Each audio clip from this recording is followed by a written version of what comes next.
থাকবেই, তবে না তৃণমূল আছে এখানটায়। রবীন্দ্র যে লেক গার্ডেন্সের কথা যেটা বলছে, সেগুলো তো রবীন্দ্র সরোবর, সেগুলো এখন কি সন্ধ্যের পর সেখানে আর ভদ্রলোকরা যেতে পারে না। যান খোঁজ নিয়ে দেখুন, মদের ফোয়ারা উঠছে সেসব জায়গায়, যান খোঁজ নিয়ে দেখুন। পশ্চিমবঙ্গের পার্ক সব বেদখল হয়ে গেছে, পার্ক আর পার্ক নেই, কোথাও নেই। সমস্ত কিছু তৃণমূলের দখলে থাকতে থাকতে থাকতে থাকতে তারা তাদের নিজস্ব চরিত্র হারিয়ে ফেলছে। পার্ক তার নিজস্ব চরিত্র হারিয়ে ফেলছে, ময়দান তার চরিত্র হারিয়ে ফেলছে, জমি তার চরিত্র হারিয়ে ফেলছে। কোথায় যাবেন? কবে বাংলার মানুষ এ বিষয়ে আরো বেশি সচেতন হবেন, তাই সেই অপেক্ষায় আমরা আছি।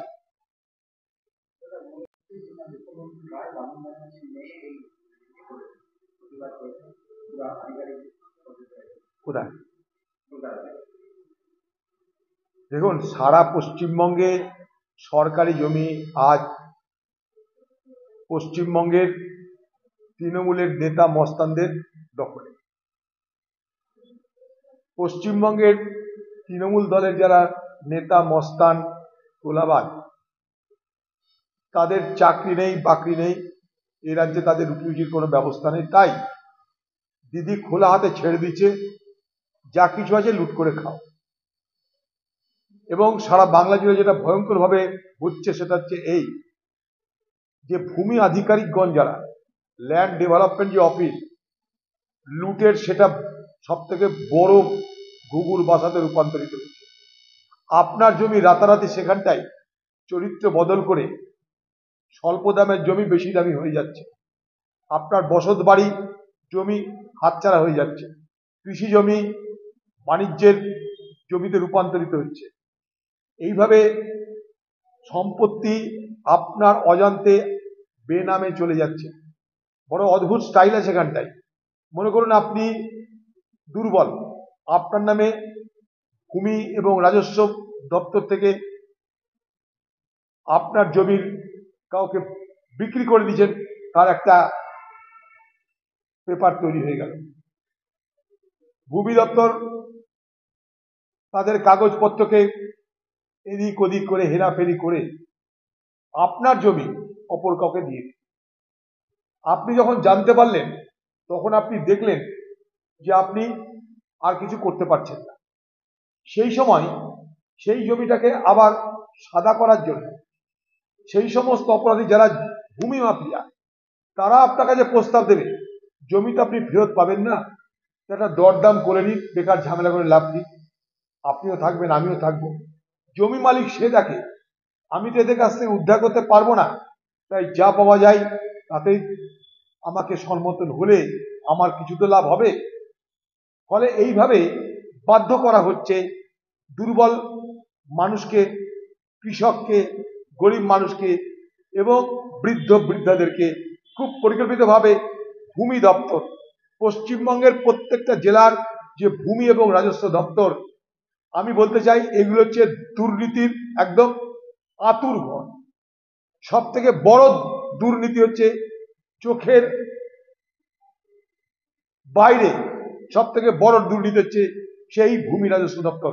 ওইখান থেকেই আপনার সবকিছু পরিবর্তন হয়ে যাচ্ছে, জমির চরিত্র, জমির মালিকানা সবকিছু পরিবর্তন হয়ে যাচ্ছে, জমির দাম সবকিছু পরিবর্তন হয়েছে ঠিক ওই জায়গাটা থেকে। পশ্চিমবঙ্গের ঘুঘুর বাসা, দুর্নীতির ঘুঘুর বাসার নাম ভূমি রাজস্ব দপ্তর।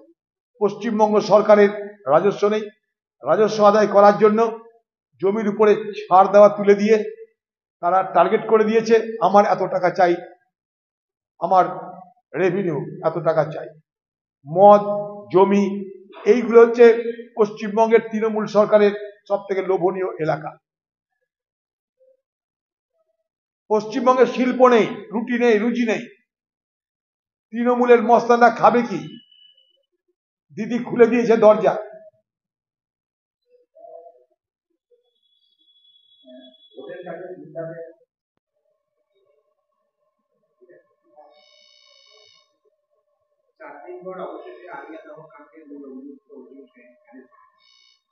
দেখুন, এই গ্রেপ্তারের পিছনে সব থেকে যদি বড় অবদান থাকে সেটা সংবাদ মাধ্যমের। সংবাদ মাধ্যমের লাগাতার সমালোচনার এই সরকারকে, পুলিশকে বাধ্য করেছে অপরাধীকে গ্রেপ্তার করতে। এবং সেই সুবাদে আপনারা দেখলেন যে অপরাধীদের সঙ্গে আজকে শাসক দলের যারা কেষ্ট বিষ্টু তাদের ঘনিষ্ঠতা চাক্ষুষ প্রমাণ আপনারা পেলেন। এটাই বাংলার আসল চেহারা। সারা বাংলা জুড়ে এইভাবেই রাজনীতিবিদ, অপরাধী, পুলিশ, সরকার মিলেমিশে নির্বিচার সন্ত্রাস তারা করে চলেছে। বাংলার মুখ্যমন্ত্রী সব জানেন, বোঝেন, শোনেন, কিন্তু কিছু করেন না। মাঝে মাঝে মনে হয় যে এত মানুষের সমালোচনা, এত সন্ত্রাস, এত চিৎকার, এত কান্না, এত অপমান, এগুলো কি তাকে স্পর্শ করে না? তার মনকে ভেদ করতে পারে না? তার অন্তরকে কি ভেদ করতে পারে না? তিনি তো অভেদ্য দেবীর ভূমিকায় বিচরণ করছে। কোনো কিছুই তাকে স্পর্শ করে না, কোনো কিছুই তার মনকে, অন্তরকে ভেদ করতে পারে না।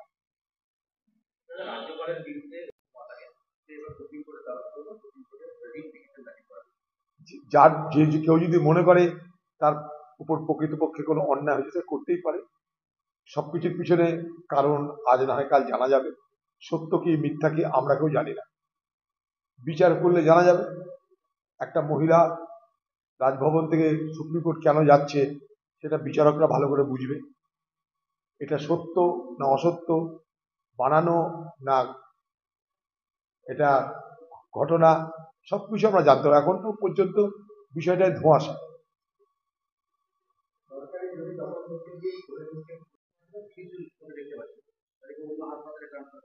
বলেন, ভয়ঙ্কর অবস্থা। এটা বাংলার স্বাস্থ্য দপ্তর।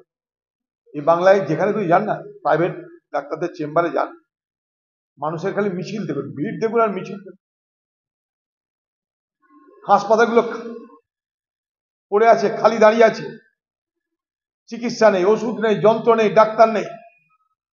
হাজার হাজার লক্ষ লক্ষ মানুষ আজকে বাংলায় তারা সব ভিড় করছে প্রাইভেট ডাক্তারদের কাছে। নার্সিং হোম ব্যাঙের ছাতার মতন অলিতে গলিতে, গ্রামে গঞ্জে গজি উঠেছে ব্যাঙের ছাতার মতো। সেখানে কোনো কন্ট্রোল নেই, কোনো নিয়ন্ত্রণ নেই। সেগুলো আইন মেনে হচ্ছে কি হচ্ছে তা দেখার জন্য কোনো ব্যবস্থা নেই। এক ভয়ঙ্কর দুর্নীতি চলছে এই বাংলার প্রত্যেকটা দপ্তরে। রন্ধে রন্ধে আজ পশ্চিমবঙ্গের মুখ্যমন্ত্রী, তৃণমূল দল কিছু পারুক আর না পারুক, আজকে বাংলার রন্ধে রন্ধে তারা দুর্নীতিকে প্রবেশ করে দিয়েছে। জানি না এ বাংলার ভবিষ্যৎ কি।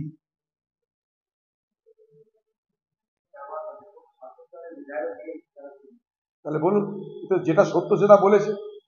শুধু শাসক দলের বিধায়ক নয়, এটা আমাদের পাশে বীরভূমের যিনি এমপি তিনিও তো বলেছেন ঘুরিয়ে ফিরিয়ে যে সন্ত্রাস না করেও হয়, আমরা আগে সন্ত্রাস তিনি বলে দিয়েছেন। অতএব এটা সবাই জানে। একটা কথা যেন ওপেন সিক্রেট, এগুলো সবাই জানে সব। এটা নতুন কিছু না। পশ্চিমবঙ্গের শাসক দল আর পশ্চিমবঙ্গের শাসক দলের সন্ত্রাস, এই দুটো শব্দ মিলেমিশে একাকার। শাসক আর সন্ত্রাস পশ্চিমবঙ্গে মিলেমিশে একাকার।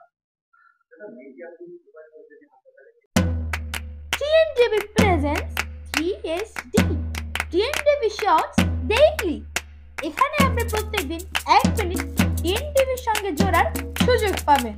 হাসি, ঠাট্টা, হই হুল্লোড়, ইনফরমেটিভ, মজাদার সব রকম খবর দিয়ে আপনার জীবনের সেরা 1 মিনিট গড়ে তোলা হবে। দেখতে ভুলবেন না কিন্তু TSD, সারাক্ষণ সংবাদ পরিবেশন।